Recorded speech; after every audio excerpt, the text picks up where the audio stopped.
फडणवीसांनी केलेला आहे। त्यामुळे कल्याणमधून श्रीकांत शिंदेंना उमेदवारी ही फडणवीसांनी आता घोषित केलेली आहे।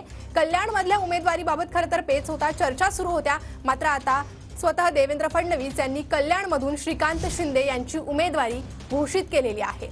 त्यामुळे आता महायुतीत कल्याणमधून श्रीकांत शिंदे हेच उमेदवार असतील। फडणवीसांनी तशी घोषणा या ठिकाणी केलेली आहे। तर श्रीकांत शिंदेंच्या पाठीमागे आम्ही सगळे उभे आहोत आणि आम्ही सगळे मिळून त्यांना निवडून आणणार असल्याचं देखील देवेंद्र फडणवीस यांनी म्हटलेलं आहे। त्यामुळे कल्याणच्या जागेबाबत महायुतीत निर्णय झाल्याचं आता समजतंय। तर श्रीकांत शिंदेंना भाजपकडून विरोध नसल्याचं देखील फडणवीसांनी म्हटलेलं आहे। फडणवीसांकडून श्रीकांत शिंदेंना कल्याणमधून उमेदवारी घोषित झालेली आहे। महत्त्वाचं वक्तव्य आपण फडणवीसांचं पाहतोय। श्रीकांत शिंदेंना भाजपकडून विरोध नाही, त्यांना आम्ही सर्व मिळून निवडून आणणार असल्याचं फडणवीसांनी या ठिकाणी म्हटलंय। आणि अशा प्रकारे देवेंद्र फडणवीस यांनी कल्याणमधून श्रीकांत शिंदे यांना महायुतीकडून उमेदवारी जाहीर केलेली आहे। तर महत्त्वाची अपडेट आपण पाहतोय कल्याणच्या उमेदवारी संदर्भात। कल्याणमधून खरं तर कोणाला उमेदवारी जाहीर होणार याच्या चर्चा सुरू होत्या आणि अखेर श्रीकांत शिंदे यांचं नाव फडणवीसांनी घोषित केलंय। जनता पक्षाकडनं विरोध नाही। श्रीकांत शिंदे हे कल्याणमधले शिवसेनेचे उमेदवार असणार आहेत, ते महायुतीचे उमेदवार असणार आहेत।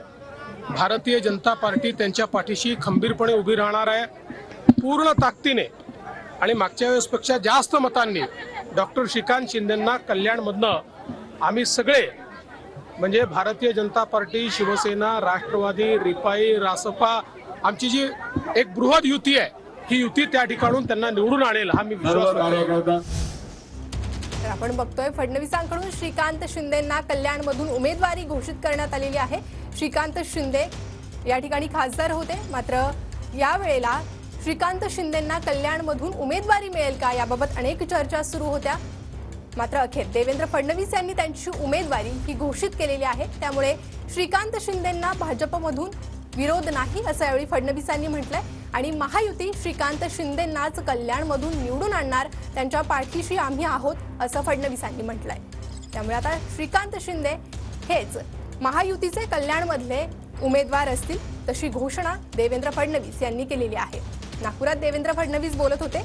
भाजपच्या स्थापना दिनानिमित्त या ठिकाणी देवेंद्र फडणवीस बोलत होते आणि त्यानंतर त्यांनी माध्यमांना प्रतिक्रिया देताना श्रीकांत शिंदेंची उमेदवारी घोषित केली आहे। तर श्रीकांत शिंदेंना आता कल्याणमधून उमेदवारी जी आहे ती जाहीर झालेली आहे। स्वतः देवेंद्र फडणवीस यांनी या संदर्भातली माहिती दिलेली आहे। फडणवीसांकडून श्रीकांत शिंदेंना कल्याणमधून उमेदवारी घोषित करण्यात आलेली आहे। ठाकरे गटाकडून वैशाली दरेकर यांचं नाव जे आहे ते जाहीर करण्यात आलेलं आहे। त्याच्यामुळे श्रीकांत शिंदे विरुद्ध वैशाली दरेकर यांच्यामध्ये कल्याणमध्ये लढत होणार हे चित्र आता स्पष्ट झालेलं आहे। महत्त्वाची आणि मोठी बातमी आपण पाहताय। भाजपचा स्थापना दिन आणि त्यानिमित्तानं आयोजित कार्यक्रमामध्ये फडणवीस जे आहे ते सहभागी झालेले होते आणि यावेळेला फडणवीसांकडून हे महत्त्वपूर्ण विधान करण्यात आलेलं आहे। श्रीकांत शिंदे यांना कल्याणमधून ते आमचे उमेदवार असतील असं फडणवीस यांच्याकडून सांगण्यात आलेलं आहे। महत्त्वाची आणि मोठी बातमी आताच्या घडीची आपण पाहताय। कल्याणमधून महायुती